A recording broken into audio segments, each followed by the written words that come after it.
Hello students, welcome back to my YouTube channel art pearl 2। आज मैं आपको बताने वाली हूँ कॉम्प्लेक्स नंबर के बारे में। तो इसका दो भाग है, आइए जानते हैं क्या है वो। पहला क्या है कॉम्प्लेक्स नंबर और दूसरा क्या है क्वाड्रेटिक इक्वेशन।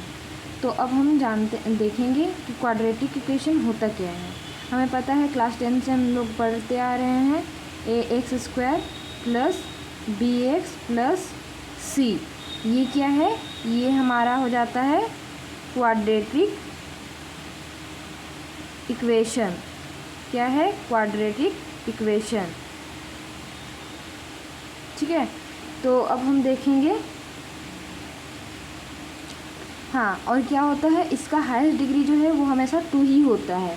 ठीक है, अब इसको हम क्या करेंगे, फैक्टर को फाइंड आउट करेंगे। ठीक है, इसके फैक्टर को हम फाइंड आउट करेंगे। तो इसके भी दो तरीके होते हैं। पहला क्या होता है मिडिल द स्प्लिटिंग टर्म, या स्प्लिटिंग द मिडिल टर्म, आप कुछ भी लिख सकते हैं। और दूसरा क्या होता है, दूसरा होता है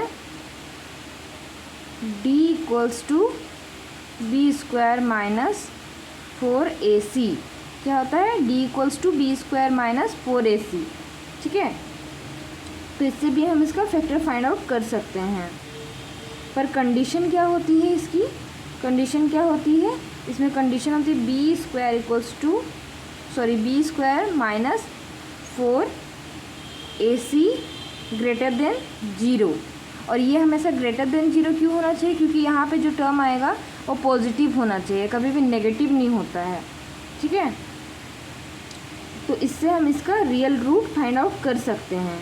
अगर हमारा ये जो है b² minus 4ac less than 0 हो तो रूट क्या होता है, रूट का जो वैल्यू होता है वो कैसा आएगा, नेगेटिव आता है।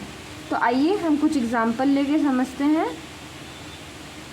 तो इसका पहला एग्जांपल मैं लेती हूँ x² माइनस 4 इक्वल्स टू 0। तो ये क्या हो जाएगा x² equals to 4, x equals to √4। ठीक है, देखिए ये इस तरह से हो रहा है। तो यहाँ पे क्या आएगा, प्लस माइनस 2 आ गया। और अगर हम एक और एग्जांपल लेते हैं तो ये हो जाएगा x² plus 4 equals to 0, x² equals to -4, x equals to √−4। और जब रूट हटता है तो क्या हो जाता है, ये प्लस माइनस हो जाता है और ये -2 -4। तो देखिए इसमें जैसे ही नेगेटिव टर्म आ गया है तो इसका रूट पॉसिबल है ही नहीं। ठीक है, इसका नेगेटिव टर्म आ गया है तो इसका रूट पॉसिबल नहीं होगा। और बस इसी चीज़ को हमें समझना है अब कि नेगेटिव टर्म का भी रूट किस तरह से निकाला जाता है। ठीक है, किस तरह से नेगेटिव टर्म का रूट फाइंड आउट किया जाता है। तो आपको समझ में आ रहा होगा कि हम लोग कॉम्प्लेक्स नंबर में यही सब पढ़ते हैं, इसी के बारे पढ़ेंगे कि नेगेटिव टर्म का भी किस तरह से रूट फाइंड आउट किया जा सकता है। तो देखिए स्टूडेंट्स, अब हम कॉम्प्लेक्स नंबर का डेफिनेशन देखेंगे। तो ये क्या होता है, combination of real number and imaginary number. ठीक है, कॉम्प्लेक्स नंबर क्या होता है, रियल नंबर और इमेजिनरी नंबर। तो यहाँ पे हम देखते हैं कि नेचुरल नंबर क्या होता है, 1 से लेके जो इन्फिनिटी तक होता है वो नेचुरल नंबर होता है। होल नंबर क्या होता है, नेचुरल नंबर में अगर हम लोग 0 को भी रख देंगे तो वो होल नंबर हो जाता है। और इंटीजर्स क्या होता है, जिसमें 0 से लेके इन्फिनिटी तक पॉजिटिव और नेगेटिव दोनों में टर्म्स होते हैं। ठीक है, और रेशनल नंबर जो है p/q के फॉर्म में होता है, q0 इक्वल्स टू 0 होना चाहिए। और इरेशनल नंबर क्या होता है, जिसे हम p/q के फॉर्म में नहीं लिख सकते हैं। तो देखिए यहाँ पे एक नया टर्म आया है जो कि है हमारा इमेजनरी नंबर। ठीक है, क्या है, इमेजनरी नंबर है। तो आइए हम कुछ एग्जांपल लेके इसको समझते हैं कि होता क्या है इमेजनरी नंबर। तो देखिए स्टूडेंट्स, इमेजनरी नंबर क्या होता है, जैसे कि है √-5, √-7, √-3, ये सब क्या होता है, ये सब सारा इमेजनरी नंबर है। तो इसको लिखा कैसे जाता है, नेगेटिव टर्म का रूट कैसे निकाला जाता है, ठीक है, नेगेटिव टर्म का रूट कैसे निकाला जाता है। तो आइए √3 का हम √-3 का हम सॉरी इसका इमेजनरी नंबर का हम लोग रूट फाइंड आउट करेंगे, ठीक है। तो इसके लिए हमको क्या करना पड़ेगा,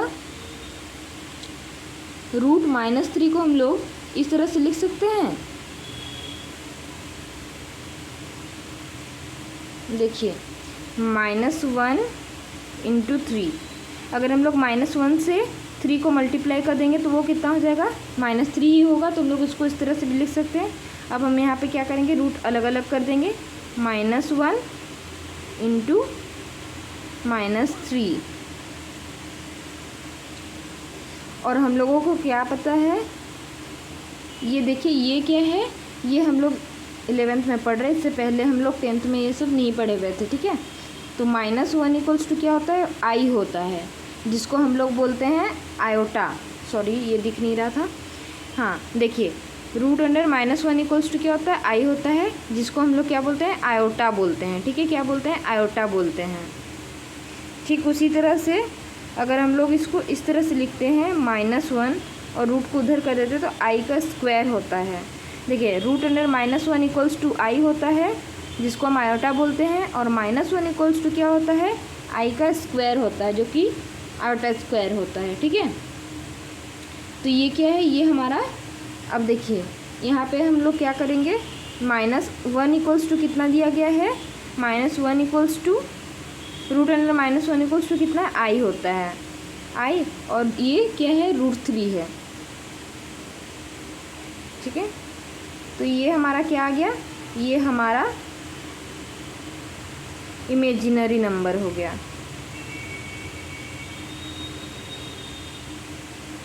क्या हो गया, इमेजिनरी नंबर हो गया। तो अब हम आगे क्या देखते हैं, अब हम देखेंगे कि कॉम्प्लेक्स नंबर होता क्या है, इसे किस तरह से लिखा जाता है। तो इसे लिखने का तरीका होता है z = ax plus a plus ib। तो देखिए यहाँ पे z जो है वो क्या है, कॉम्प्लेक्स नंबर है,